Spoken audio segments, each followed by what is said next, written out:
graça e paz, que sejam multiplicados todos os dias de vossas vidas. E nesse momento onde nós queremos meditar sobre o tema, deixe Deus ser Deus. Os textos base são todos os que nós acabamos de ouvir. Passa Deus. Queridos irmãos e irmãs em Cristo Jesus, nós estamos nesse período de Pentecostes e a cor que nós usamos nos paramentos da igreja é o verde. O verde que sinaliza a esperança, o verde que sinaliza o crescimento da igreja através da atuação do poder do Espírito Santo. O verde que nos lembra as plantas, a natureza, o jardim do Éden, aquele paraíso. Mas quando nós lembramos das plantas do paraíso, nós também lembramos dos espinhos. Os espinhos, ao que parece, não foram criados junto com o jardim, pois quando veio o castigo, por causa do pecado, Deus diz a Adão que agora ele teria que suar muito, com fadiga, ele conseguiria o sustento dele, e que a terra passaria a produzir cardos e folhos de espinhos. Os espinhos que machucam, que ferem as nossas mãos. Os espinhos têm aqueles cipós espinhentos que esmagam, que matam as plantas. Os espinhos foram produzidos por causa do meu pecado, do teu pecado, do nosso pecado, e que estiveram lá no momento da crucificação, ferindo a fronte do nosso Senhor, do nosso Salvador, para não nos deixarmos esquecer do porquê Ele estava ali. Por causa dos pecados, os espinhos estão ferindo o Criador, aquele que fez aquele jardim maravilhoso e que veio justamente para sofrer e morrer pelos nossos pecados, para arrancar os espinhos das nossas vidas. Os espinhos que nos machucam, que nos ferem, os espinhos que nós usamos para ferir também as outras pessoas. É por isso que Ele morreu na cruz, para nos perdoar e para nos ensinar a difícil lição do amor que é praticado através dessa sublime arte de perdoar. Vocês notaram os textos há pouco lidos? Todos eles falavam de perdão. Davi agradecendo pelo maravilhoso perdão que Deus sempre lhe concedeu. O texto de Gênesis que fala de José, perdoou seus irmãos. O texto de Paulo dizendo que a gente deve compreender aqueles que são mais débeis, mais fraquinhos na fé e que ainda não comem isso, não comem aquilo, que observam esse dia, que observam certos preceitos, achando que isso vai ajudá-los na sua evolução, no seu crescimento de fé, e que a gente deve relevar, que a gente deve perdoar, que a gente não deve julgar ninguém. E então Paulo diz: não esqueçam que quem julga é Deus, não somos nós. E aí nós vimos também no texto do Evangelho Pedro, sempre Pedro, chegando até Jesus e perguntando: Senhor, até quantas vezes eu devo perdoar ao meu irmão que pecou contra mim? Ele pecou, eu não. Até 7 vezes. Veja bem, vejamos bem. Ele não está falando de um perdão geral, ele está dizendo perdoar a mesma pessoa que me ofendeu. Você consegue? Uma vez? 2 vezes? Entre os rabinos se dizia que no máximo alguém, uma suprema bondade, conseguiria perdoar a mesma pessoa 3 vezes. Imagina, a mesma pessoa te ofende, mente, te machuca, e vem pedir perdão e você perdoa ela 3 vezes. E Pedro joga um número lá em cima, que é impressionar o mestre, até 7 vezes. Jesus olha para ele cheio de piedade, cheio de amor e diz, não, 70 vezes 7. Aqui o que está em questão não é um numeral quantitativo. Jesus não está colocando um limite, ele está dizendo, perdoe sempre. Sempre, sempre, de novo. E aí ele conta a historinha do rei, que termina dizendo no versículo 35, com uma advertência muito séria, diz assim, assim também meu Pai Celeste vos fará se do íntimo não perdoardes cada um ao seu irmão. Do íntimo. Ele está dizendo que a gente deve perdoar do coração. Não é aquela coisa de eu te desculpo, não, do íntimo, no coração, na mente, perdoar de verdade. A gente consegue? Consegue, mas é fácil? Com certeza não. Porque a gente tem orgulho, a gente tem soberba, a gente tem egoísmo. É complicado. Agora olha o que Jesus diz lá em Mateus capítulo 6, 14 e 15, logo depois de terminar a oração do Pai Nosso, ele diz assim, porque se perdoardes aos homens as suas ofensas, também o vosso Pai Celeste vos perdoará, se porém não perdoardes aos homens as suas ofensas, tampouco vosso Pai vos perdoará as vossas ofensas. O Senhor me perdoa, Jesus diz, perdoa, mas perdoa você também. Sem perdão, a gente continua no pecado. Com o pecado, ninguém vai para o céu, porque o pecado causa separação entre os seres humanos e Deus. Então, se eu quero um dia estar no céu, eu preciso de perdão. Se eu preciso de perdão, eu preciso aprender a perdoar. É isso que Jesus está dizendo. Se você não perdoar, Deus não vai te perdoar. Eu estou aqui para ensinar. Eu estou aqui para colocar em prática a arte do perdão. Eu estou perdoando vocês, dando a minha vida por vocês, para que vocês aprendam a perdoar. Eu estou aqui, é isso que Jesus está dizendo, para encher vocês de amor, para que vocês também perdoem. Penso que aqui eu poderia terminar esse sermão e dizer apenas assim, pense nisso. Mas aí nós vamos lembrar um pouquinho de mais algumas coisas. Vamos lá para o texto de Gênesis, Evangelho puro. Nós lemos lá em Gênesis 50, 15 a 21, o encontro dos irmãos que, depois que o pai morreu, vão lá para José e dizem, agora ele vai se vingar. Ele tem todo o poder na mão, ele não queria se vingar porque o pai estava vivo. Ele é o homem mais poderoso depois do faraó.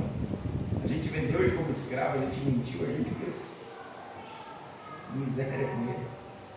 E aí eles inventam uma história e dizem, olha, teu pai antes de morrer pediu que perdoasse. O que José diz? Vamos à resposta de José no versículo 29. Ele diz assim, não temais. Acaso estou eu em lugar de Deus? Olha só.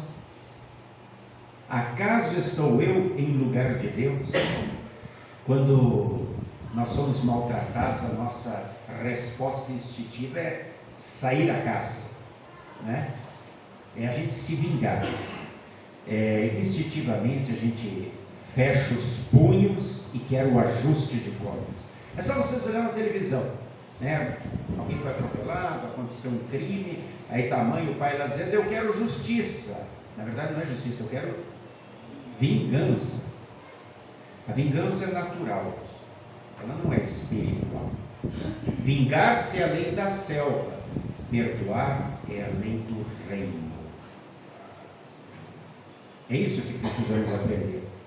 O que aconteceu ontem com você, você não pode mudar, mas você pode mudar a sua reação quanto àquilo que aconteceu hoje. O passado você não pode mudar, mas você pode mudar a sua resposta ao que ficou no passado. Então não carregue o seu passado com você, porque seu futuro será muito infeliz se você continuar com raiva, com rancor, com ódio no coração, você nunca terá paz. A última vez que José havia visto seus irmãos, ele estava lá no buraco daquele poço onde eles haviam jogado ele. Ele olhava para cima e eles riam, zombavam, xingavam. E agora, ele está no trono. A vingança está ao alcance dele. E há poder na vingança, um poder tóxico. Você já sentiu? Já sentiu, com certeza. Com certeza você já teve oportunidade de vingar-se de alguém que te machucou, que te feriu. E que poder que toma conta, que intoxica a gente, não é? Ah, mas ele me ofendeu. Ah, mas ela me insultou. Ah, ela foi injusta comigo, me feriu, me magoou, me abandonou, mentiu para mim, fez eu passar vergonha, me criticou na frente das outras pessoas, fez bullying. Eu não quero mais ver aquela pessoa. Ai, o irmãozinho da igreja, nossa, ele me criticou, ele me ofendeu, eu não vou mais na igreja. Incrível, né? Mas tem gente que usa esse tipo de desculpa para culpar Jesus. Tem. E aí não vem na igreja, porque um irmãozinho ofendeu.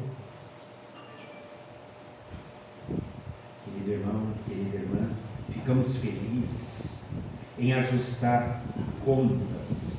Nos deliciamos com esse momento de fazer justiça, de vingar-se. Gostamos de prolongar o evento. Contamos a história várias e várias vezes. Alguns repetem a mesma ferida a cada oportunidade que tem de falar. Todos precisam falar, ouvir o que eu tenho para falar. Eu tenho direito. Eu fui ofendido, eu fui discriminado, fizeram isso comigo. E querem falar, e querem ferir com os espinhos. De novo, e de novo, e de novo, e sempre de novo. E acham que com isso faz uma catarse, se sentem bem, ferindo pessoas que, na maioria das vezes, não tem absolutamente nada a ver com a situação. São os espinhos do pecado que continuam por aí. E eu gostaria de fazer uma pergunta a você que faz isso, que fez isso. Acaso tu está no lugar de Deus? Deus diz em Hebreus 10:30: a mim pertence a vingança, eu retribuirei.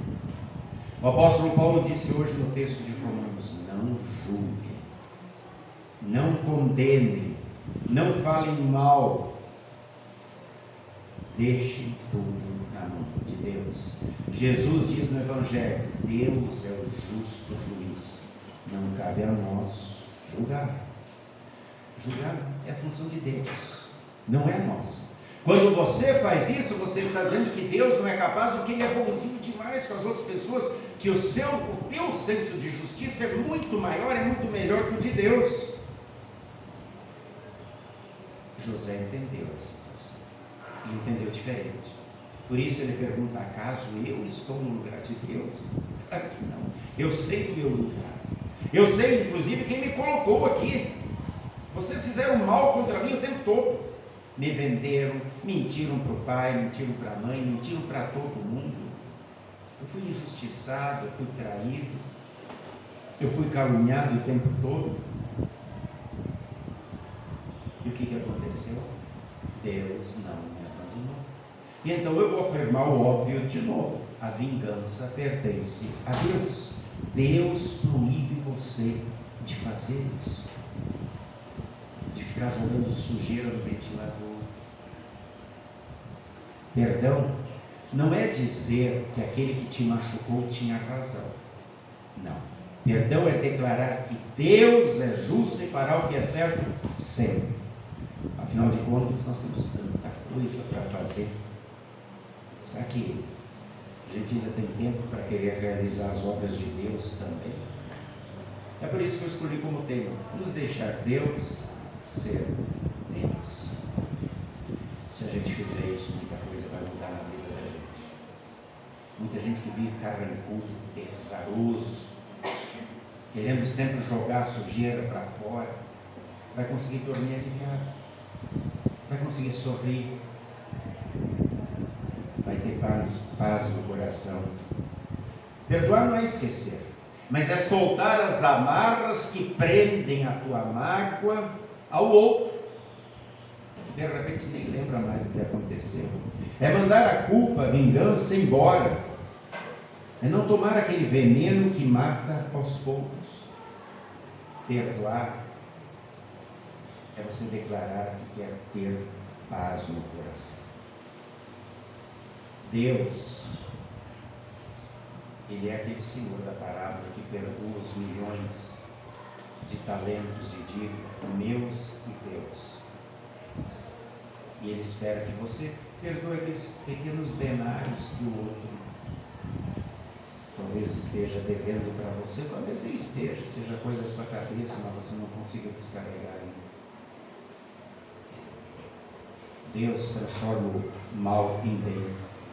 Deus tornou o mal em bem quando José foi traído pelos irmãos, foi xingado pelos irmãos, foi vendido como escravo. Esse foi o mal. E o bem foi que Deus o exaltou ao homem mais importante do Egito, depois do faraó, e através de José ele salvou milhões de vidas. Sim, uma nação inteira. Por causa daqueles 7 anos de fartura, onde José constrói silos por todos os egípcios, e hoje, por todo o Egito, e hoje os arqueólogos já encontraram vários desses restos, desses silos, comprovando pela arqueologia que isso aconteceu de fato. Salvou todo aquele povo nos 7 anos de escassez, de fome, e os povos da circunvizinhança, que também a terra toda passou fome, inclusive salvou seus irmãos. Deus torna o mal em bem. O mal foi a injustiça que Cristo sofreu, o sofrimento, a coroa de espinhos, os pregos, a morte. E o bem é que agora eu e você estamos perdoados. Somos feitos filhos de Deus, somos feitos família de Deus, e não precisamos mais carregar nenhuma culpa e nenhum espinho, porque o jardineiro celeste suportou a dor dos espinhos por nós. Então descarrega esse teu peso, viva diferente daqui para frente, como filho de Deus de verdade, amando e perdoando. José perdoou porque reconheceu o amor de Deus em sua vida. Você já reconheceu? Então haja da mesma maneira e seja feliz. Que assim seja. Amém. E a paz de Deus, que excede o entendimento humano, guarde corações e mentes em Cristo Jesus para a vida eterna. Amém.